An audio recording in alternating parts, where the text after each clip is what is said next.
किसी की जरूरत होती ही नहीं है। और वही ज्ञान सदगुरु महाराज जी के दरबार में मिलता है। और सदगुरु महाराज जी जो आज इस धराधाम पर आए हैं, अपना वचन निभाने आए हैं, क्योंकि सतयुग का द्वापर में भक्तों ने जो भक्ति की है और हर बार भगवान से कहा कि प्रभु हम तो संत ऋषि मुनियों की सेवा करते करते ही शरीर का त्याग कर देते हैं, हमें आपके स्वरूप का ज्ञान तो हो ही नहीं पाता। भगवान ने कहा एक युग ऐसा आएगा जिस युग में आपको केवल मात्र सत्संग के आने से ही, श्रद्धा प्रेम के बढ़ाने से ही मेरे स्वरूप का दर्शन हो जाएगा।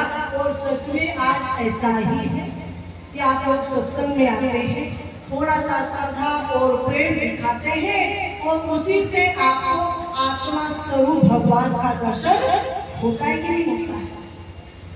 भाई आपने बताइए कौन सी तपस्या की? कोई जंगल में गया, 2-4 साल आपने कोई तपस्या किए गए, कुछ नहीं, 6 महीना सत्संग में आए और 6 महीना सत्संग में आकर आपने साधु के आगे हाथ जोड़ा, रिक्वेस्ट किया कि हमें भी ये ज्ञान दीजिए। साधु संत बड़े खुश हो जाते हैं और कहते हैं भाई हमको सुनाते ही इसलिए है ताकि आप इस ज्ञान को मांगो, क्योंकि बिना मांगे तो कुछ मिलने वाला भी नहीं है। जब तक माँ पार्वती ने भगवान श्री से मांगा नहीं तो भगवान शंकर ने भी दिया नहीं है। तो आज सच में ही सदगुरु महाराज जी अपना वचन निभाने आए हैं। कौन सा वचन?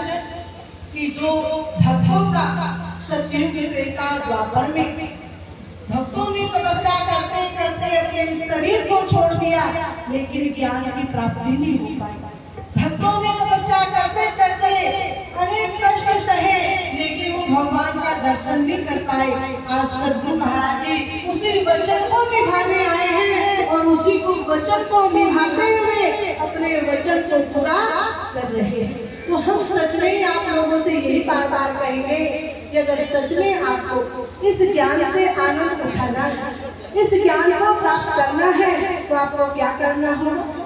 आप योगी जो सत्संग में आते रहे, आप बजाइए, आप योगी जो सत्संग में आते हैं, सच्चा सुख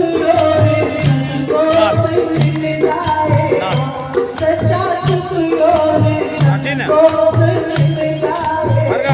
आप योगी जो सत्संग में आते हैं,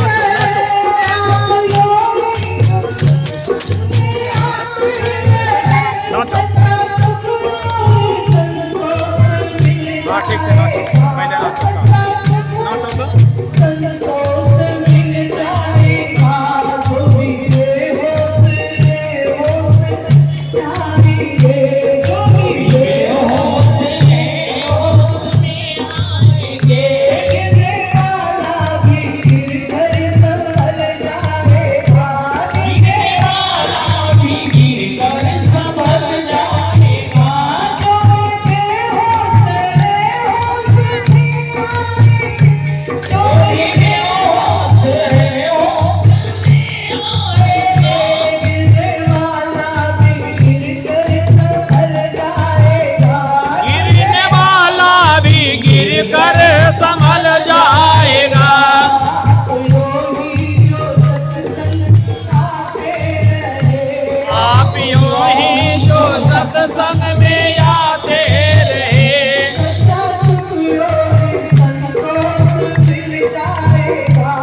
सच्चा सुख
तो क्या मिलेगा? आप जब भी जिस मंदिर में जाते होंगे तो एक बार तो जरूर प्रार्थना करते होंगे माता रानी के चरणों में, प्रभु के चरणों में, हे प्रभु सुख देना, शांति देना और हमारे घर में धन धान्य की वृद्धि करना। हर व्यक्ति मांगता कि नहीं मांगता कि सुख देना, शांति देना और आनंद देना। अब आपने सुख मांगा, शांति मांगी, आनंद मांगा, लेकिन सुख है कहाँ, शांति है कहाँ, आनंद है कहाँ? तुलसीदास जी रामायण में लिखते हैं, भक्ति स्वतंत्र सकल सुख हानि, भक्ति स्वतंत्र सकल सुख हानि,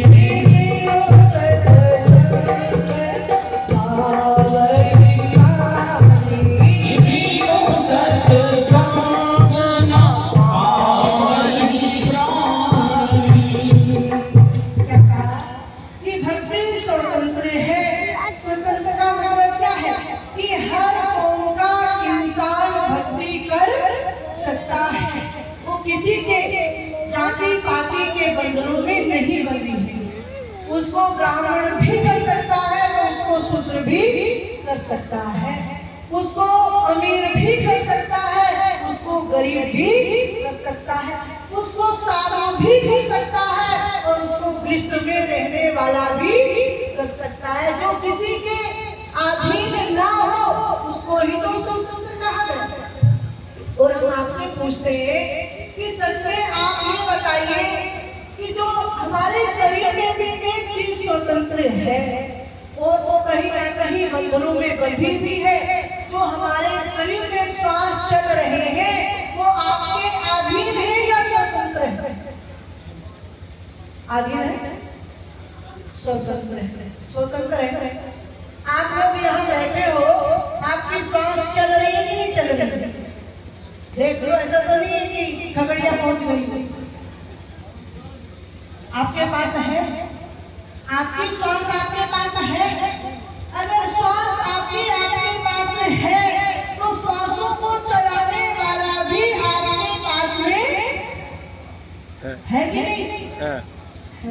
अगर गाड़ी चल रही है तो गाड़ी अगर चल रही है तो ड्राइवर का मतलब गाड़ी के अंदर है, लेकिन ये कलयुग है, कला का युग है।